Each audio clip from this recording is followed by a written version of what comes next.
नमो हरिहन्ताणं नमो सिद्धाणं नमो आयरीयाणं नमो उवज्जायाणं नमो लोहे सव्यसाहुणं मंगलं भगवान वीरो मंगलं गौतमो गणी मंगलं कुन्दिकुन्दात्यो जैन धर्मोस्तु मंगलम् सर्वमंगलमांगल्यं सर्वकल्याणकारिकं प्रधानं सर्वधर्माणां जैनं जयतु शासनम्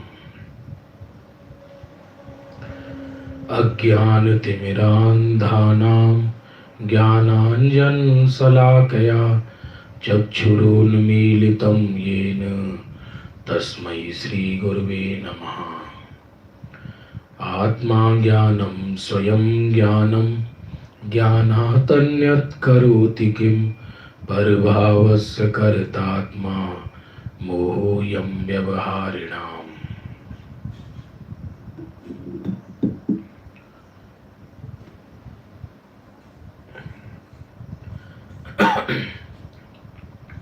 बंधुओं,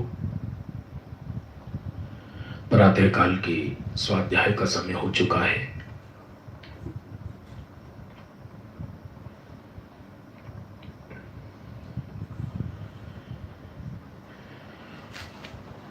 कल अपने बोल 297 तक हो गए थे, 297। पर की तरफ उपयोग जाए तो भट्टी सा लगता है ज्ञानियों को अभिप्राय में, तभी तो उससे निकलकर अंदर आते हैं। यदि बाहर का विषय मुख्य हो जाए तो वो छूटकर अंदर कैसे आएंगे? व्यक्ति उसी चीज से छूटता है जब दुख भाषित होता है। अब भले ही उपयोग देव शास्त्र गुरु में जाता हो या बाहर के अन्य विषयों में जाता हो, चरणान योग की शैली से अंतर किया जाता है, लेकिन अंदर में नहीं गए तो बाहर में ही भटकेगा। कितना भी उपयोग लगाए, क्या अभव्य जीव जिनेंद्र की पूजन पाठ नहीं करते? प्रायोग्य लब्धि वाले क्या जिनेंद्र की भक्ति आदि नहीं करते? उनमें क्या शेष रह जाता है? 11 अंग 9 पूर्व वाला क्या जिनेंद्र की पूजन भक्ति पाठ आदि नहीं करता? करता है, पर सिद्धि क्या है? कुछ नहीं। हल्का फुल्का स्वभाव होता है, उसके फल में भवनत्रिक बन सकता है। यदि वो भी निर्दोष पुण्य हो तो भवनत्रिक माने भूत बन सकता है। इसलिए जिन शासन का सत्य समझना चाहिए। वस्तु व्यवस्था ऐसी है नहीं कि किसी को कुछ कोई दे दे। वस्तु व्यवस्था ऐसी है नहीं कि पर से कुछ मिल जाए। यहां तक कि परमेश्वर भी कुछ नहीं दे सकते। परमेश्वर तो ये कहते हैं चप्पा चप्पा परमेश्वर है।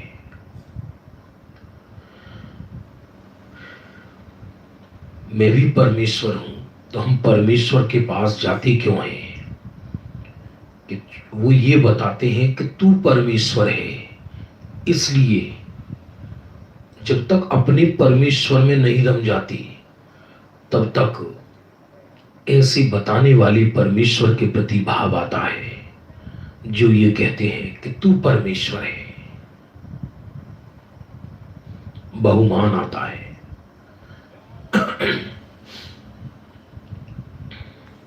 और 298 नंबर का बोल प्रारंभ होता है। 298 अद्भुत बोल है। वात्सल्य पर्व है आज, रक्षाबंधन। उसकी कथा तो शाम को सुनाएंगे।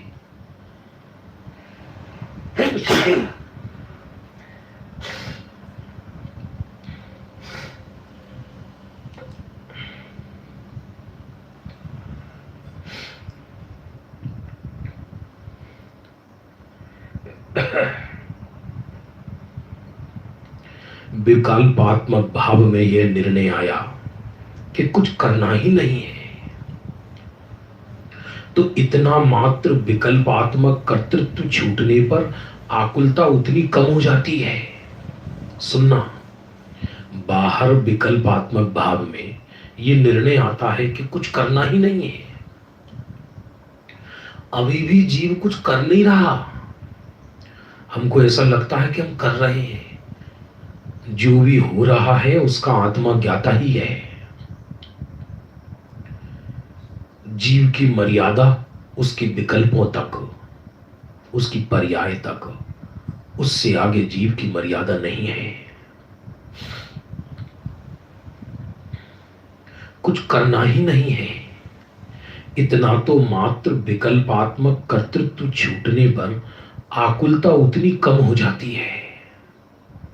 बाहर में यदि विकल्पात्मक निर्णय करने पर भी कि आत्मा कुछ करता ही नहीं है, कर सकता ही नहीं है, तो उतनी आकुलता कम हो जाती है। फिर विकल्प रहित निर्णय होने पर सर्वथा कर्तृत्व से छूटकर वास्तविक शांति होती है। आत्मा आत्मानुभूति का भी करता नहीं है। बनारसी दास जी ने तो लिखा है, ज्ञान भाव ज्ञानी करे। हाँ, ज्ञान कहता है ये बात को, लेकिन जो आत्मा को स्वीकार करता है, जो पर्याय अनुभूतिमय होती है, उसको ये विकल्प नहीं होता कि मैं अनुभूति कर रही हूं, बल्कि उसको तो अभेद भाव से स्वरूप में तन्मयता होती है कि मैं आत्मा हूं, पर कि कर्तृत्व का तो सवाल ही नहीं, विकार का कर्तृत्व भी नहीं।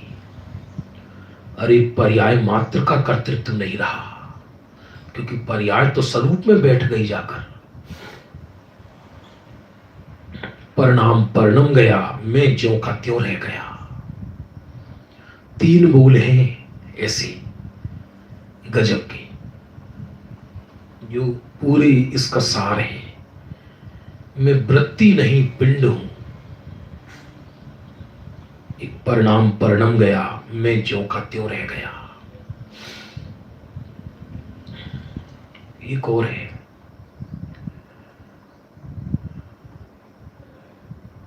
दिमाग से उतर गया। इसलिए यहां तो कहते हैं कि लौकिक विकल्पात्मक ज्ञान में भी जब व्यक्ति को यह निर्णय हो जाता है मैं कुछ करता नहीं, तो शांति हो जाती है। सिर्फ अपने को तो आनंद पीना है। पीना क्या है? आनंदमयी तत्व होना में। कर्तृत्व के काल में भी अकर्तृत्व स्वरूप ही है, लेकिन उसे अकर्तृत्व स्वरूप का भान नहीं है, इसलिए कर्ता बनता है, करता है नहीं। यदि कर्ता हो जाए तो फिर वो सम्यक सोच कहलाए। तू माने या ना भी माने, परमात्मपना छल ना होगा। जिसकी चर्चा इतनी सुंदर, वो कितना सुंदर होगा। तू माने या ना भी माने, परमात्मपना छल ना होगा। जिसकी चर्चा इतनी सुंदर, वो कितना सुंदर होगा। तू माने या ना माने, परमात्मपना छल नहीं है। माने मैं मनुष्य हूं, मैं संजय कुमार हूं, ये छल है। मैं परमात्मा हूं, ये सत्य है। कोई इसको माने या ना माने, ये छल नहीं है। आत्मा की सत्ता से इंकार करने वाला स्वयं आत्मा होता है, अनात्मा नहीं होता। बंधु, समझ में आ रहा है? आत्मा की सत्ता को निषेध करने वाला भी स्वयं आत्मा ही होता है, अनात्मा नहीं कहलाता, वो भी आत्मा ही है। तो कर्तृत्व के काल में अभिप्राय का ही तो कर्तृत्व है, परमार्थता कर्तृत्व थोड़ी है। ज्ञानी और अज्ञानी दोनों को परमार्थता कर्तृत्व नहीं है।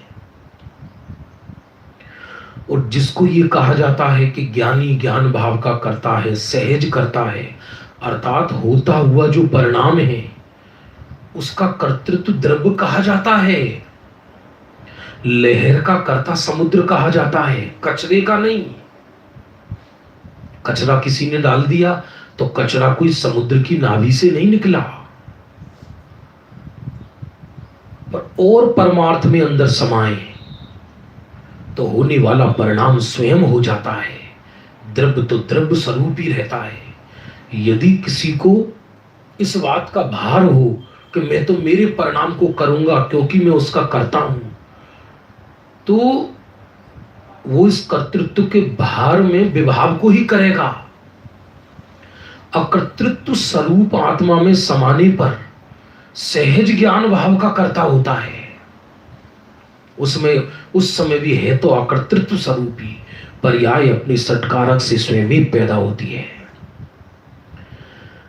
पर्याय को पर नहीं करता, इसलिए व्यवहार शैली में, प्रमाण शैली में यह कहा जाता है कि द्रव्य ने की। यदि द्रव्य पर्याय का कर्ता हो तो नित्य कर्तृत्व का प्रसंग आएगा, क्योंकि द्रव्य तो सदा ही विद्यमान है ना। फिर प्रश्न ये कि कौन सी पर्यायों का कर्ता हो। यदि अशुद्ध पर्यायों का कर्ता हो तो द्रव्य तो सदा विद्यमान है, तो अशुद्ध पर्याय निकलती रहे आत्मा से। और यदि शुद्ध पर्यायों का कर्ता है तो अभी वर्तमान में शुद्ध पर्यायों का कर्ता क्यों नहीं है?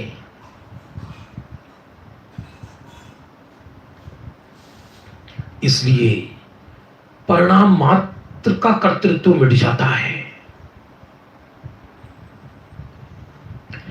नाटक दिखाने वाला आनंद में है या नाटक देखने वाला आनंद में है, विचार करना। ये वास्तव में सुनने सुनाने के बोझा में भी आत्मा का ज्यादा हित नहीं है। हाँ, इसमें से यदि अपना प्रयोजन सिद्ध कर ले तो हित है।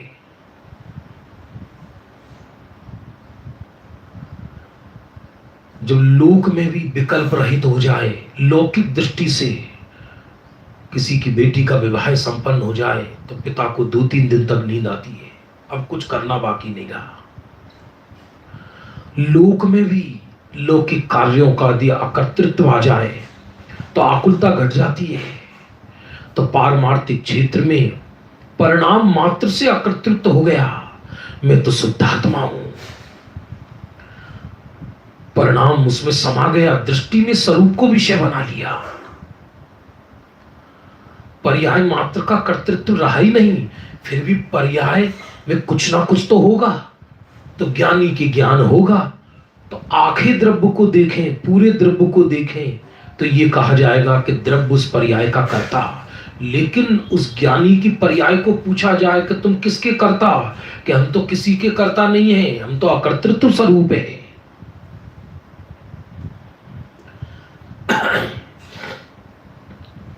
ऐसा गजब का है, अमृत है ये, अमृत।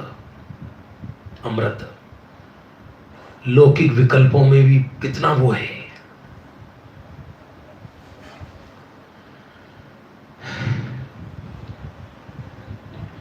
विकल्प रहित निर्णय होने पर सर्वथा कर्तृत्व से छूटकर वास्तविक शांति होती है। सर्वथा लिखा, सर्वथा में क्या शेष बच गया? जो सर्वथा कर्तृत्व रहित हुआ उसकी पर्याय में ही निर्मलता पैदा होती है। फिर ज्ञान प्रधान शैली में उस निर्मलता का कर्ता द्रव्य को कहा जाता है। लेकिन ज्ञानी से पूछा जाए कि तुम किसके कर्ता हो, कि हम तो किसी के कर्ता नहीं, हम तो अकर्तृत्व स्वरूप आत्मा में समा गए हैं। सिद्धों को कृत कृत्य कहा है ना, तो भगवान आत्मा सिद्ध सम है, वो कृत कृत्य है। एक पर्याय करने का भी बाहर रहा चित्त के ऊपर, तो अनंत आकुलता उत्पन्न होगी।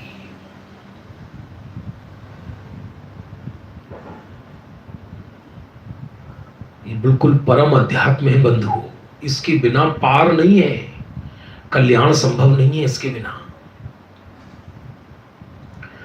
अभी सुबह सुबह स्वाध्याय कराते हैं तो सब तैयारी करते हैं, नहाते हैं, धोते हैं, जल्दी टेबल लगाते, माइक लगाते, स्टैंड लगाते, कितना विकल्प होता है।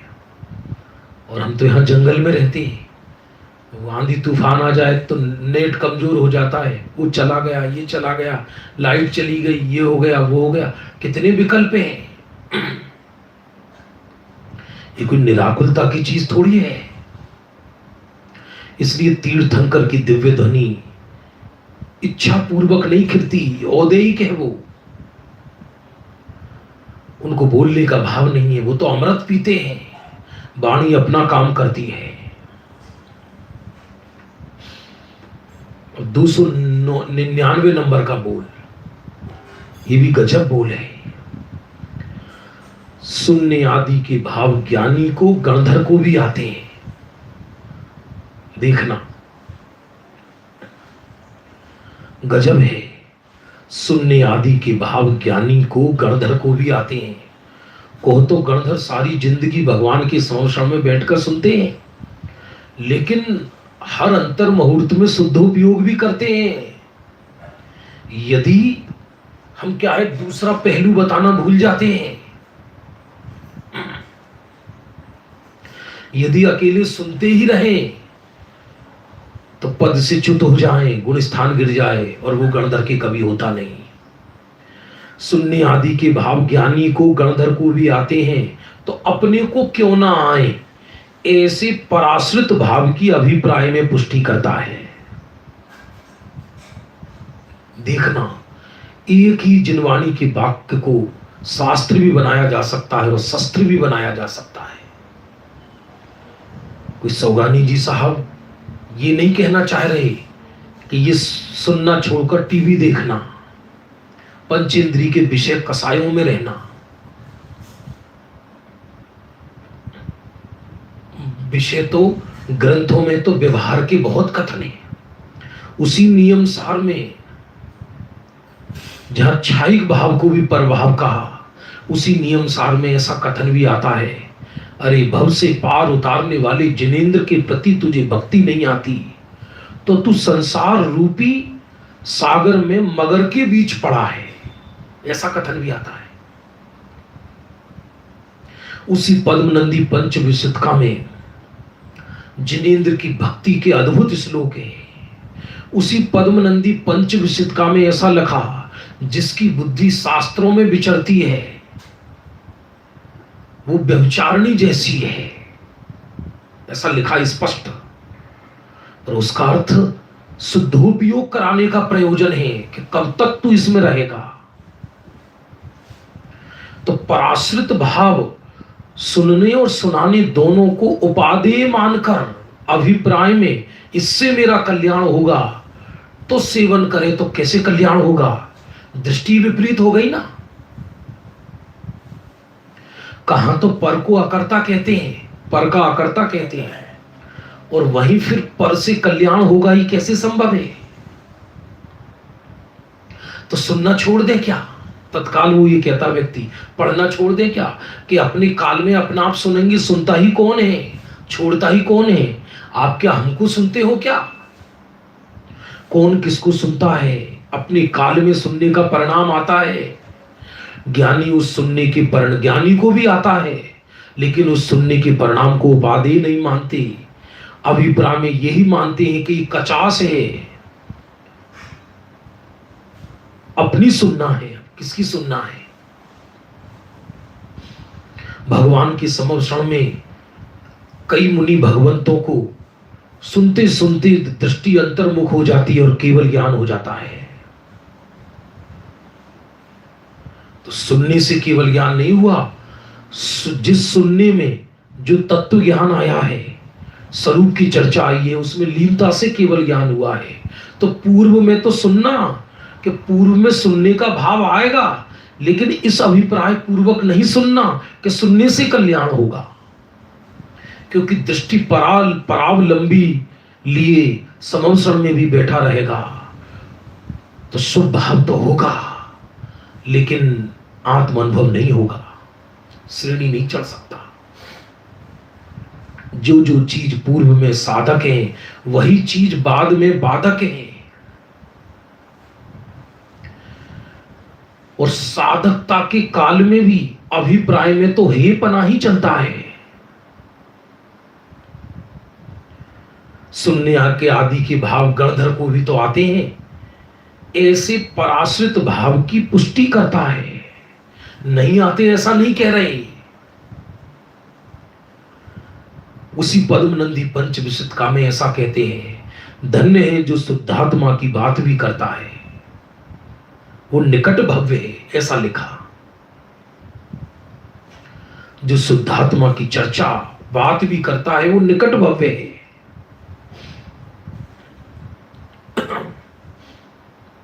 और निकट भव्य है ऐसी चर्चा, लेकिन ये चरणान योग शैली में भावना प्रधान बात है,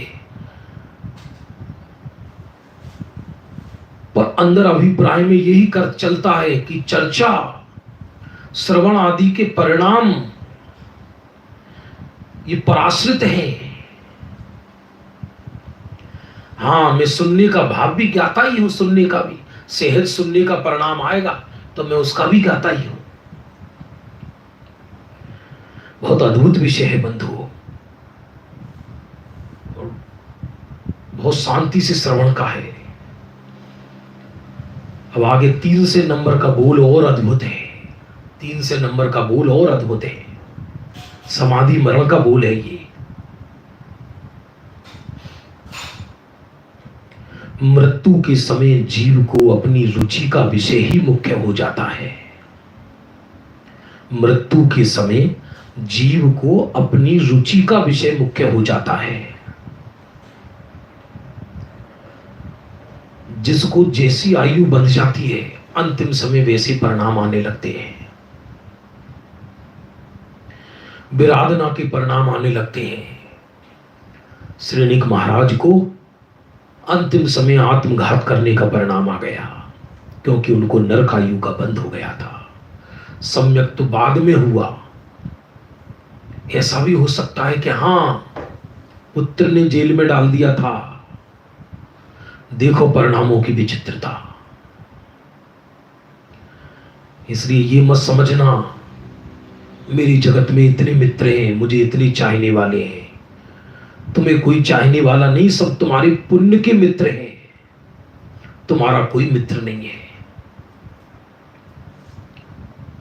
अपने को मित्र बनाना सीखो। कल जो 2 तारीख है ना, तो हिंदुस्तान में प्रतिदिन कोई ना कोई डे होता है। तो कल मित्रता दिवस था, फ्रेंडशिप डे। तो हमारे पास बहुत मैसेज आ रहे थे। हम तो किसी को कोई विशेष जवाब देता नहीं, और लोग व्यवहार के नाते जय जिनेंद्र लिखकर भेज देते हैं।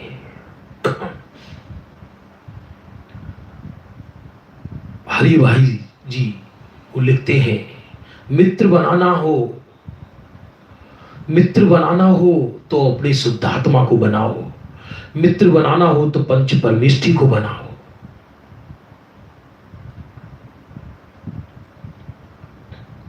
यहां तो क्या कहते हैं कि जैसी आयु बंध जाती है, अंतिम समय वही रुचि हो जाती है।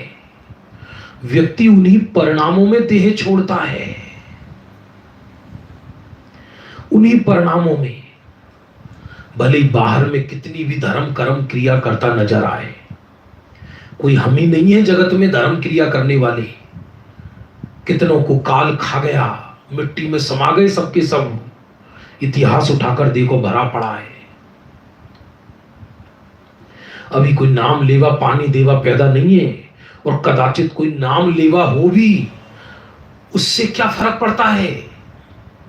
भोगेगा तो उसी कष्ट को जीव जिस गति में गया है।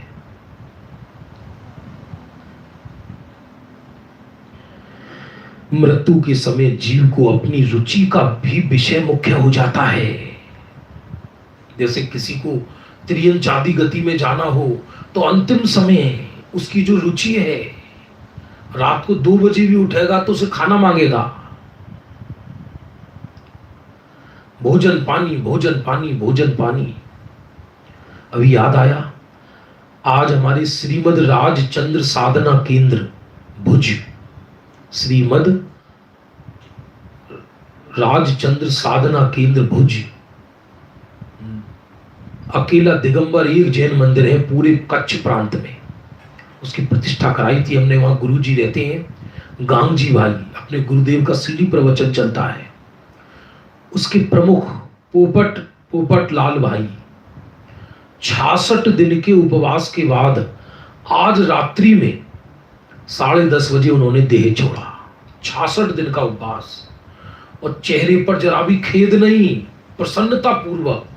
परसों तो फोटो आए उनके मेरे पास,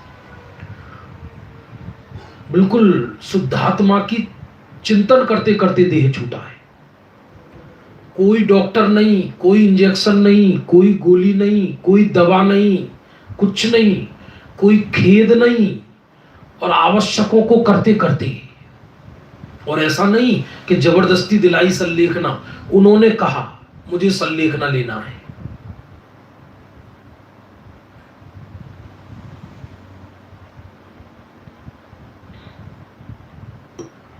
तो वो आगे की गति जैसी होनी हो आयु, उसी के अनुसार अंतिम समय परिणाम हो जाते हैं, उसी की रुचि मुख्यता हो जाती है। यदि त्रियंचाती गति का बंद हो जाता है तो कष्ट थोड़ा हो पर आकुलता ज्यादा होती है। देह में कष्ट तो राग का है, कष्ट न देह में न आत्मा में, कष्ट तो राग का है। यदि कष्ट देह में होता तो मुर्दे को आग में जलाते तो मुर्दा भाग जाना चाहिए। कष्ट का एहसास करने वाला तो उड़ गया, वो भी कष्ट नहीं होता उस आत्म तत्व में, वो तो राग का कष्ट है। जितना एकत्व उतना कष्ट।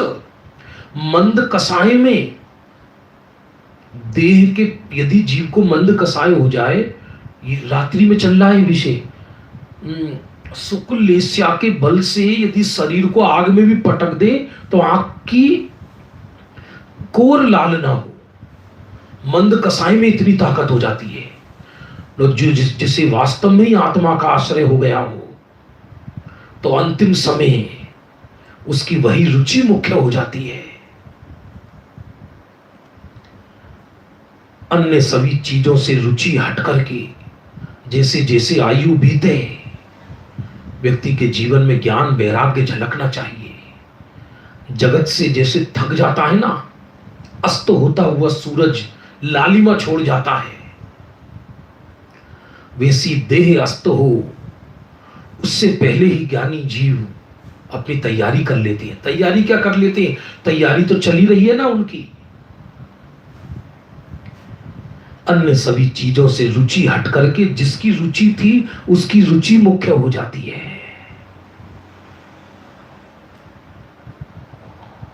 पोपट भाई जो गए हैं, लोग उनको तत्व ज्ञान सुनाने जाते तो क्या सुना रहे हो हमें, हम सब समझे हुए, शांत रहो। जिन्होंने सारी जिंदगी आराधना की हो उन्हें कौन सुनाएगा? वो ये तो बाहर चरणन योग की शैली में कहा जाता है। निर्यापक आचार्य होते जबरदस्ती थोड़ी सुनाते हैं, वो तो देखते हैं कि सामने वाला कितना जागृत है। बल्कि सामने वाले का सुनाना और बाधक हो जाए। अंतिम समय कोई बोलता है तो ऐसा लगता है कानों में हथौड़ा बजा रहा हो जैसे कोई, सहन नहीं होता। शांति चाहिए, शांति अपूर्व, बाहर कोई कोलाहल नहीं चाहिए।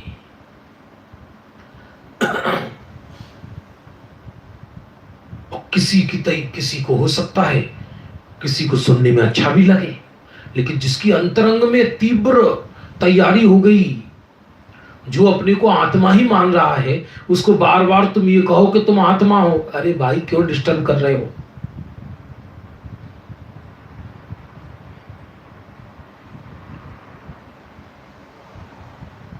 प्रश्न आया है, अंतिम समय मति भ्रष्ट होने का क्या कारण है? खोटी आयु का बंद हो जाए ये कारण है। खोटी आयु बन जाती है, त्रियंच आयु या नरक आयु का बंद हो जाए तो मति भ्रष्टता में देह छूटता है।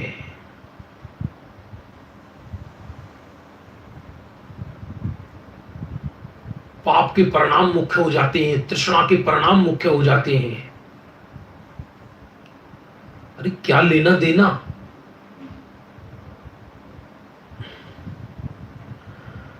लिखा जिसकी रुचि थी उसी एक चीज की मुख्यता हो जाती है। ऐसे जिसको आत्मा की रुचि है उसको मृत्यु के समय अपना आत्मा ही मुख्य हो जाता है। वैसे तो अन्य समय भी उसको आत्मा की ही मुख्यता थी। अन्य समय भी ज्ञानी को 24 घंटे आत्मा की तो मुख्यता है। कोई ज्ञानी कोई मरने की तैयारी थोड़ी करते हैं। मैं आत्मा हूं, ये अवीक्षण ज्ञानोपयोग यही समाधि की तैयारी है। जिसको जीना आता है वही मर सकता है। मरता क्या है? देह मरता है, मरी हुई चीज मरती है। वो तो उस मरण का भी ज्ञाता है। देह के पोषण के परिणाम समाप्त हो जाते हैं। ये अंदर विवेक चलता है। जैसे जैसे देह छीन होता है तो देह पोषण के परिणाम खत्म हो जाते हैं। क्योंकि ज्ञानी भी देह को तभी तक आहार पानी देते हैं जब तक उससे धर्म हो रहा हो, व्यवहार भाषा में। लेकिन जहां धर्म होना मुश्किल हो जाए तो इसका पोषण कौन करेगा?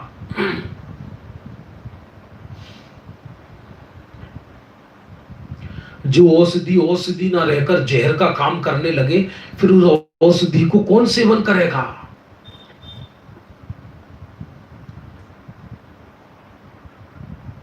काना पोंडा पड़े हाथ जो चूसे तो रोवे। आता है इसमें वैराग्य भावना में। काना गन्ना होता है, उसे चूसोगे तो रोओगे, कष्ट भोगोगे, स्वाद नहीं आएगा। इसलिए यदि देह अशक्य हो गया, जबरदस्ती इसको पुष्ट करोगे तो उससे राग आदि की वृद्धि होगी, आनंद नहीं आएगा। और धर्म ध्यान यदि उस काणे गन्ने को बो दो तो बहुत सारे गन्ने पैदा हो जाएंगे। वैराग्य भावना में आया ही बहुत सारे गन्ने पैदा हो जाएंगे। उसी तरह जब देखा कि अब तो देह छोड़ेगा ही, छोड़ ही रहा है मुझे, छोड़ेगा क्या? देह छोड़ ही रहा है मुझे। और अभिप्राय में तो छूटा है ही, भेद विज्ञान है ही, तो उपयोग में परिणति और तीव्र हो जाती है। परिणति में, चारित्र में तो अंतिम समय उसी की मुख्यता हो जाती है जैसी रुचि होती है। मान लो रुचि परिवार कुटुंब की हो, अंतिम समय भैया वो कैसा है, वो कैसा है, हाँ वो सब आएंगे नरक में तुम्हारी सुरबुद लेने।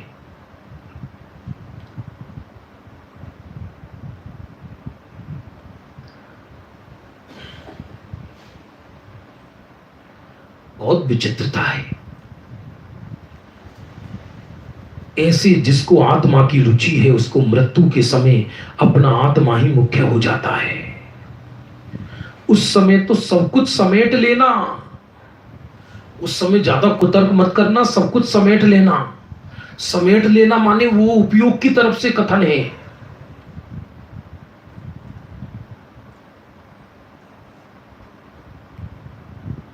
बहुत आप मिलना, उनके पुत्र हैं विजय जी, बहुत धर्मी जीव हैं पोपट भाई की। मेरे को तो बहुत भाव था कि मैं मिलने जाऊं ऐसी, और उनके पुत्र ने कहीं कोई एक अक्षर नहीं डाला। 66 उपवास चल रहा था, 66वां। ये कोई मैं उपवास की महिमा नहीं गा रहा, उनकी जागृति की महिमा गा रहा हूं। जागृति कितनी थी। खेद नहीं था रंच मात्र भी। लेकिन ये भी लॉकडाउन में ऐसे थे और बहुत दूर हमारे यहां से, तो 1.5 दिन में पहुंचे जाकर। 1-2 दिन आदरणीय बाल ब्रह्मचारी अभिनंदन जी भाई साहब ने फोन से ही कुछ संबोधन किया था। तो मुझे तो रात्रि को समाचार सुने और अभी सुबह तो बहुत अंदर से अनुमोदना का परिणाम आया। ऐसे जीव ही आराधकों और साधकों के लिए आदर्श होते हैं। बाहर में अंदर के परिणाम वो जाने क्या थे। इसलिए उसको मृत्यु के समय अपना आत्मा ही मुख्य हो जाता है। उस समय तो सब कुछ समेट लेना, सब समेट लेना, क्या परिग्रह समेट लेना? अरे परिग्रह तो छूटेगा सब। अपना उपयोग समेट लेना, दृष्टि समेट लेना, वृत्ति समेट लेना। गुरुदेव स्वाध्याय व्याख्यान प्रवचन करते करते ये कभी कभी बोलते हैं, अरे मरी ने ढोर धसे, मर के त्रियन चौनी में ढोर हो जाएगा, कोई उठाने वाला नहीं मिलेगा। बड़ी बड़ी चारों गतियों के कष्टों को देखो तो आंखों में से पानी आएगा। एक भजन चलता है, गुरुदेव के समय चलता था, हमने तो गुरुदेव को नहीं देखा। तो जब गुरुदेव का स्वर्गवास हुआ उस समय समझ लीजिए 4-5 बार, हमें तो जानते ही नहीं थे। तो बहुत बाद में मालूम पड़ा गुरुदेव नाम के कोई महापुरुष हैं। उस समय कोई एक गीत गाता था व्यक्ति, क्या गाता था? हे भवी तेरे कष्टों को देखकर ज्ञानियों की आंखों में आंसू आ गए। आंसू तो कष्ट भोगने वाले को भी आते हैं, लेकिन वो क्षणिक होते हैं, क्षणिक होते हैं, आते हैं और चले जाते हैं। फिर मस्त हो जाता है उदय में, फिर मस्त हो जाता है उदय में, क्योंकि क्षणिक पर्याय में ही लीन है अज्ञानी। क्षणिक पर्याय में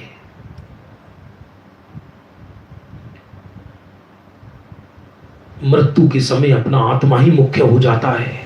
उस समय तो सब कुछ समेट लेना। अब ऐसे महामारी के काल में बड़े बड़े जवान लोगों की मृत्यु के समाचार आ रहे,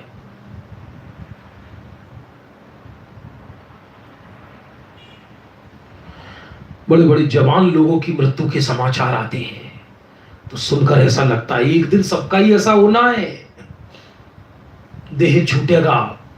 और समझना, अंतर मुहूर्त में सारे प्रसंग बिखर जाते हैं, सारे संयोग बदल जाते हैं। परिणामों के अनुरूप कहो तो उसी मोहल्ले में कूतड़ा बन जाए, परिग्रह की तृष्णा से चूहा बन जाए, कदाचित थोड़ा बहुत हल्का फुल्का पुण्य भी किया हो तो व्यंतर आदि गतियों में चला जाए,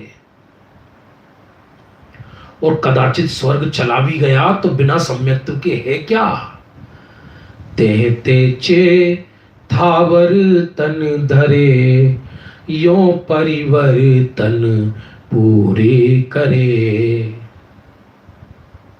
वहां से भी च्युत होकर पंच परावर्तन करता है, स्थावर्तन धर लेता है। जो विमान बासी हु थाए, सम्यक दर्शन बिन दुख पाए। विमानवासी भी हो गया, नहीं साहब हम तो विमानवासी होंगे। अनंत बार हुआ है विमानवासी। विमानवासी वहां भी बिना सम्यक्त्व के दुखी है, क्योंकि विषय कसाय में लीन है तो दुखी तो है। वो भी कितने अनंत अनंत काल बीत गए, तो स्वर्ग का काल वो भी बीत जाएगा। याद रखना बंधुओं, सुख के समय, साताकी में समय लंबा आयु भी वही निकल जाती है, और असाता के समय क्षणिक आयु भी पहाड़ जैसी लगती है।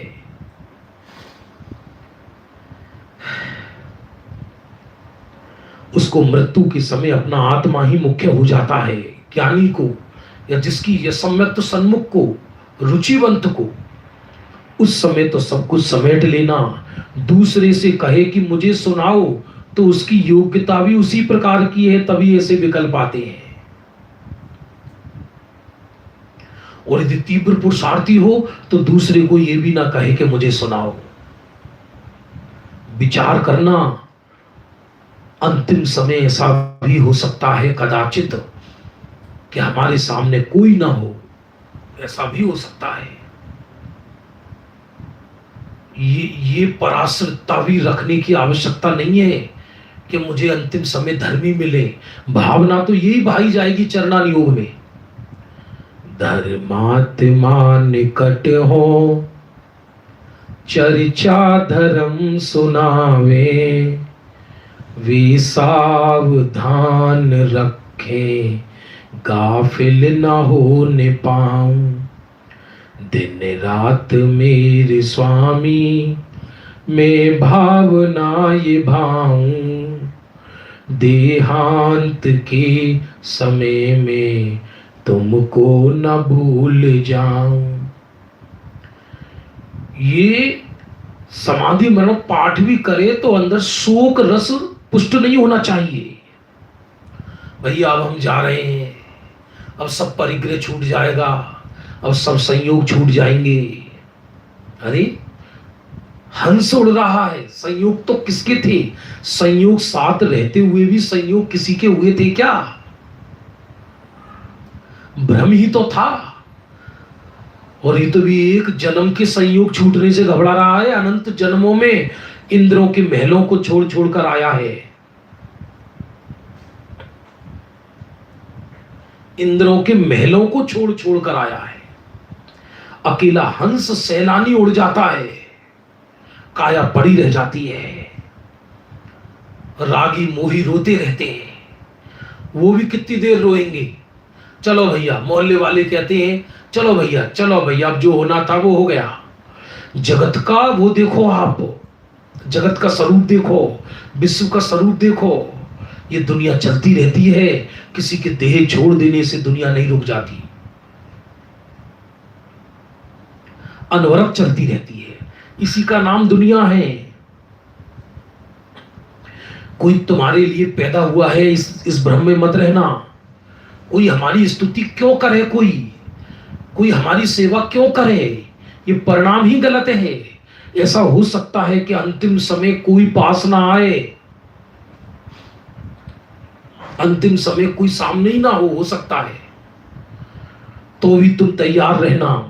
और हो सकता है अंतिम समय बहुत साधर्मियों की भीड़ हो तो सुगति दिला देंगे, ऐसा नहीं है। और कोई ना हो पास में तो कुगति हो जाएगी, ऐसा नहीं है। ये तो अपनी रुचि पर निर्भर करता है। अंतिम समय हमारी किसकी रुचि है? हमने वास्तव में आत्मा की आराधना की है या नहीं की है, या केवल जीवन भर मेंटली मनोरंजन किया है?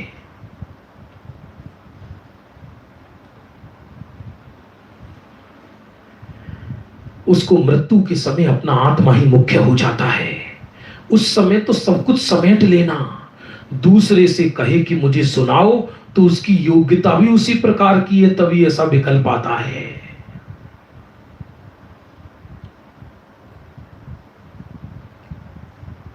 ये बोल बहुत 300 नंबर का बोल बहुत प्रेरणादायक है। हमारी अभी इंद्रियां स्वस्थ हैं,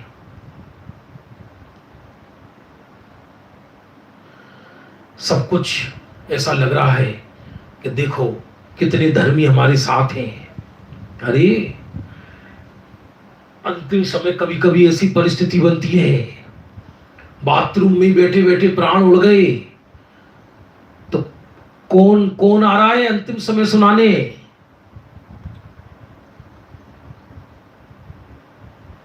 कौन आ रहा है? सारा जगत मेरी प्रशंसा करे, मैं बहुत धर्मी हूं, ये बहुत धर्मी है, बहुत धर्मी है। इसकी पहचान उस समय पता पड़ेगी जिस समय देह छूटता है। ब्रह्मचारी शीतल प्रसाद जी ने सहज सुख साधन एक ग्रंथ है, उसमें लिखा है ये बात। हम कितने बड़े धर्मात्मा हैं, इसका निर्णय असाता के उदय में होता है। जिस समय साता है, बाहर में शरीर स्वस्थ है, समय पर खाने को मिल रहा है, सब जी हजूरी हो रही है,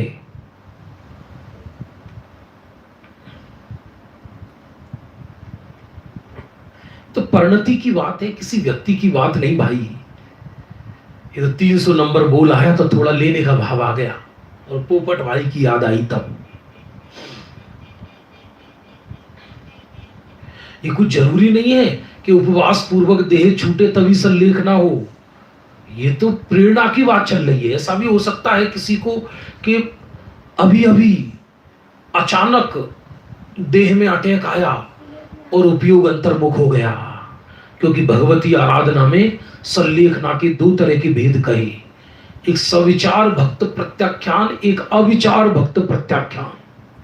जो प्लानिंग पूर्वक देखता है कि अब देह रहने वाली नहीं, तो बुद्धि पूर्वक कसाय और देह को क्रश करता जाता है और स्वरूप की दृष्टि बढ़ती जाती है, स्वरूप में उपयोग बढ़ता जाता है, विरक्ति बढ़ती चली जाती है बाहर से, उसको सविचार भक्त प्रत्याख्यान कहा। और अचानक चला चली हो जाए, अचानक कल्पना करो तो रोटी नहीं खबेगी ढंग से, विचार करना। अरे सब अभी तो बैठे थे सीधे साधे, अभी तो बैठे थे, ऐसा लोग कहते अभी तो थे, अभी तो हम बात करके ही आए थे, अभी तो नमोकार मंत्र पढ़ रहे थे। तो अचानक देह छूटे तब क्या होता है कि वो जो तुमने आराधना की पूरी जिंदगी, उसकी मुख्यता वो अचानक भी हो जाएगी। जैसे अनंग धरा, सल्लेखना तो ज्ञानी को ही होती है नियम से,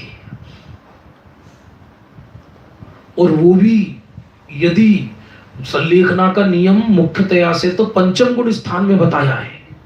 उमा स्वामी ने भी तत्वार्थ सूत्र में, समंत भद्र आचार्य ने भी रतनकंड श्रावकाचार्य में, और भगवती आराधना में शिवकोटि आचार्य ने। अब मिथ्या दृष्टि की तो सवाल ही कहां। लेकिन उस शांत परिणाम पूर्वक देह तो छूटता है ना, उसके संस्कार पड़ते हैं।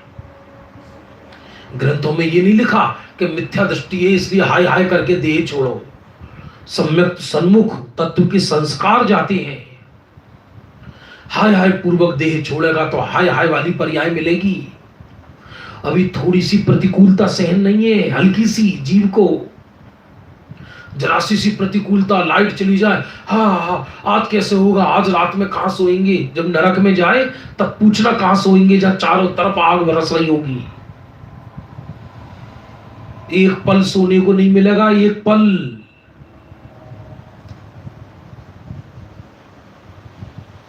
जरा सी प्रतिकूलता हो, इष्टोपदेश ग्रंथ में आया है कि जो घर गृहस्थी में प्रतिकूलता के काल में आराधना नहीं करते, उनको संयम लेने की भावना उत्पन्न नहीं होती, संयमी नहीं हो सकते वो कदाचित हो भी गए तो उनके शिथिल होने का अवसर है।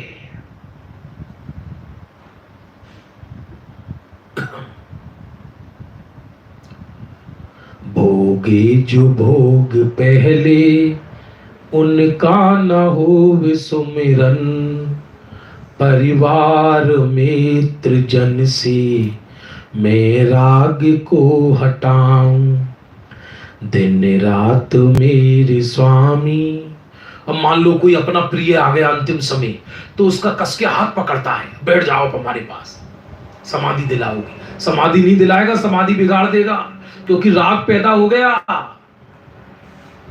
और लोग किसी को किसी के हित की नहीं पड़ा, जगत वाले तो अपना ऐसी भाषा बोलते हैं कि जिससे परिवार वालों को प्रसन्नता हो। उस छपक के साथ क्या होगा ऐसा कोई हित नहीं करता। ए भैया कोई बात नहीं, इंजेक्शन लगवा दो, ये ऐसा करवा दो, अरे दो लाओ हम खिलाएंगे इनको, लाओ। अब वो जो 7 दिन 8 दिन 10 दिन से अपनी इच्छा निरोध कर रहा था, विल पावर बढ़ रही थी, वो सारी आके तोड़वा दिया के, और लो हम खिलाएंगे, हम इनको अमर करेंगे, आओ लाओ। तो लोगों को लगता है ये हितैषी आया है। अरे ज्ञानी का हितैषी ज्ञानी ही हो सकता है, कौन समझे वरना इस बात को। भोगे जो भोग पहले उनका न हो विसुमिरन, मैं राज्य संपदा या पद इंद्र का न चाहूं। समय हो रहा है बंधु। आज एक तो कल रात्रि में पोपट भाई जो प्रधान थे मुमुक्षु आश्रम श्रीमद राजचंद साधना केंद्र भुज, 66 उपवास और पूर्वक शांत परिणाम पूर्वक तत्व ज्ञान के चिंतन मंथन श्रवण पूर्वक देह छोड़ा। हम उनकी दिवंगत आत्मा को शीघ्र ही निर्वाण प्राप्त हो, ऐसी भावना बातें हैं। आज वात्सल्य पर्व भी है। आज मुनिराजों पर उपसर्ग दूर हुआ। वो मुनिराज भी संलेखना में लेकर बैठ गए थे। सोचा जब तक ये उपसर्ग है तब तक अन्य जल का त्याग कर कर स्वरूप में समा गए थे। अकंपनाचार्य आदि महान 700 मुनि भगवंत। विष्णु कुमार जी को विचार आया कि अरे इतने मुनि भगवंतों का विरह होगा तो मोक्ष मार्ग दुर्लभ हो जाएगा, इसलिए अपना पद छोड़कर उनकी रक्षा करने आए। भाई बहन का पर्व तो एक उपचार से, एक लौकिक परंपरा से चल पड़ा। वास्तव में तो धर्म प्रेम है। धर्मी की प्राण देकर भी रक्षा की जाती है। इसकी विशेष चर्चा आज हम 2:30 बजे भी करने वाले हैं। 2:30 से 3 तक रक्षाबंधन की जो ई रक्षाबंधन शिविर चल रहा है खनिया दाना में, उसकी जूम आईडी पर भी सुनने को मिलेगा और हमारे इस चैनल पर भी सुनने को मिलेगा। और रात्रि में आज 7:15 बजे पूरी विस्तार से कथा सुनाएंगे। निश्चय वात्सल्य क्या है, व्यवहार वात्सल्य क्या है और ये पर्व क्या है। अभी हमारा समय हो गया। निज निधि निज में बताई, यह अनंत उपकार है, उसके लिए जिन वाणी मां को वंदना सतवार है।